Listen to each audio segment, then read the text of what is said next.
I have a studio in Berlin. Let me cue on here, which is down there in the snow just last weekend. In this studio, we do a lot of experiments. I would consider the studio more like a laboratory. I have occasional meetings with scientists, and I have an academy, a part of the university in Berlin. We have an annual gathering of people, and that is called Life in Space. So Life in Space is really about not necessarily how we do things, but why we do things. Do you mind looking with me in that little cross in the center there? So just keep looking, don't mind me. See, you'll have a yellow circle, and we'll do an after image experiment. When the circle goes away, you will have another color, the complementary color. I'm saying something, and your eyes and your brain saying something back.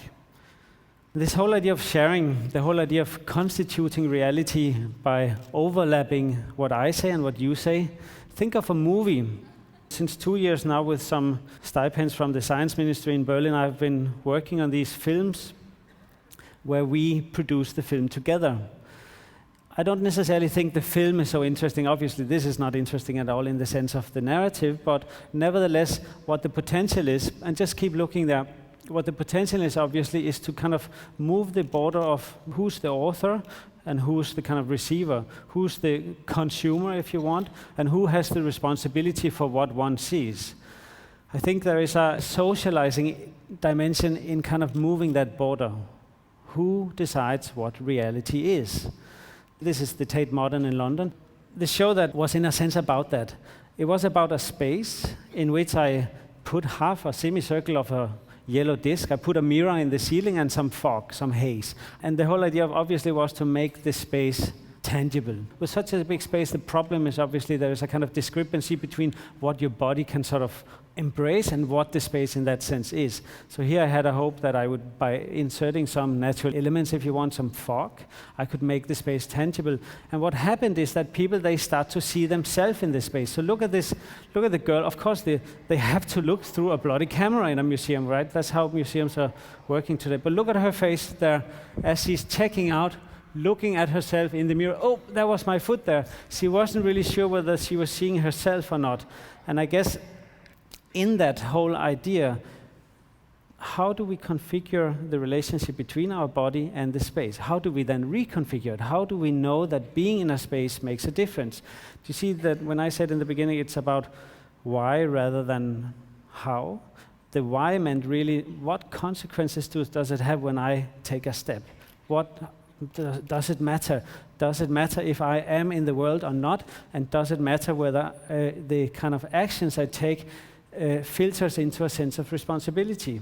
Is art about that? And I would say yes. It is obviously about not just decorating the world and making it look even better or even worse, if you ask me. It's obviously about also taking responsibility, like I did here when throwing some green dye in the river in LA, Stockholm, Norway, and Tokyo. Among other places, the green dye is not environmentally dangerous, but it obviously looks really rather frightening, and it's on one side, on the other side also, I think, quite beautiful, as it somehow shows the turbulence in these kind of downtown areas in these different places of the world. The Green River, as a kind of activist, not a part of an exhibition, idea was really about showing people in this city as they walk by that a space has dimensions, a space has time, and the water flows through the city with time. The water has a kind of ability to make the city negotiable, tangible. Negotiable meaning that it makes a difference whether you do something or not. It makes a difference whether you say, I'm a part of the city, and if I vote, it makes a difference. If I take a stand, it makes a difference. So this whole idea of the picture, a city not being a picture, I think is something that art, in a sense, always was working with. The whole idea that art can actually evaluate the relationship between what does it mean to be in a picture, and what does it mean to be in a space, and what's the difference between thinking and doing. So these are different experiments on that. I won't go into them. Iceland, lower right corner, my favorite place. These kind of experiments, they filter into architectural models. These are ongoing experiments. One is an experiment I did for BMW, an attempt to make a car. It's made out of ice, a crystalline stackable principle in the center on the top, which I'm trying to turn into a concert hall in Iceland. A sort of a a run track or a walk track on the top of a museum in Denmark, which is a glass, colored glass, going around. So the movement with your legs will change the color of your horizon. And last summer at the Hyde Park in London with the Serpentine Gallery, a kind of a temporal pavilion where moving was the only way you could see the pavilion. This summer in New York, there is one thing about falling water which is very much about the time it takes for water to fall. It's quite simple and fundamental.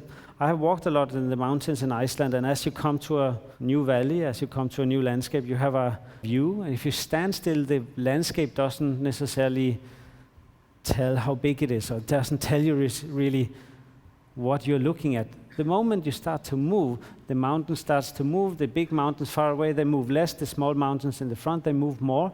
And if you stop again and you wonder, is that a 1 hour valley, or is that a 3 hour hike, or is that a whole day I'm looking at?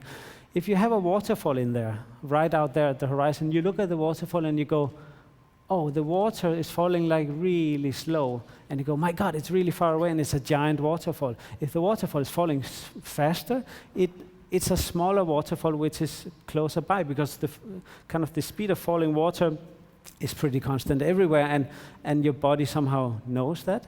So this means a waterfall is a way of measuring space. Of course, being an iconic city like New York, who has kind of had an interest in somehow playing around with the sense of space, you could say. It wants to seem as big as possible, obviously. Adding a measurement to that is interesting in the sense the falling water suddenly gives you a sense of, oh, Brooklyn is exactly this much.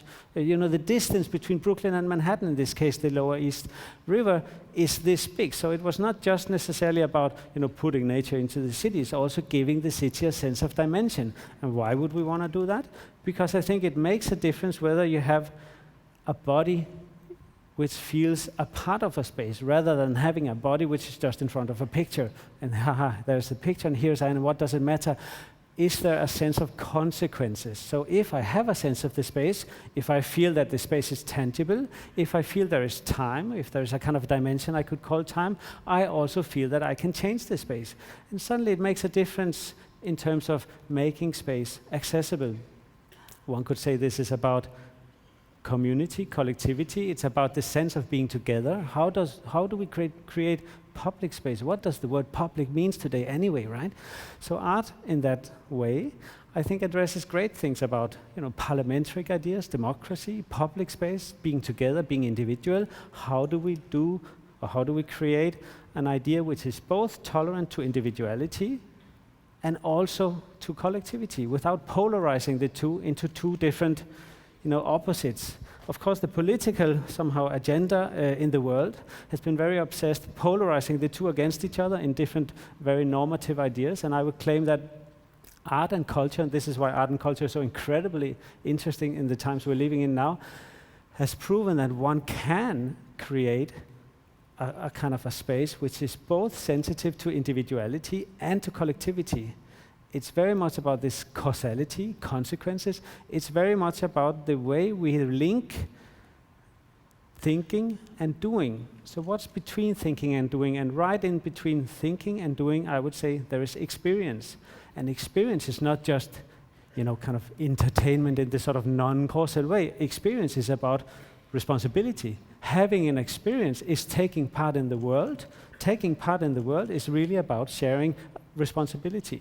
So art in that sense, I think, hold incredible relevance in the world in which we're moving into, particularly right now. So that's all I have. Thank you very much.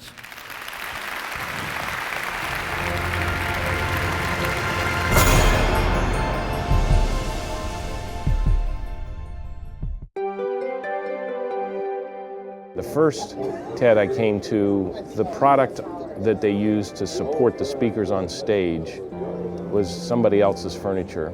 I thought we could do a better job of actually enabling the setting to be cooler, to have a different kind of vibe. The goal was to try and design it so that they would, just by randomness, show up when they weren't in the theater into the simulcast space and use that as a place to lounge, to interact, to get together.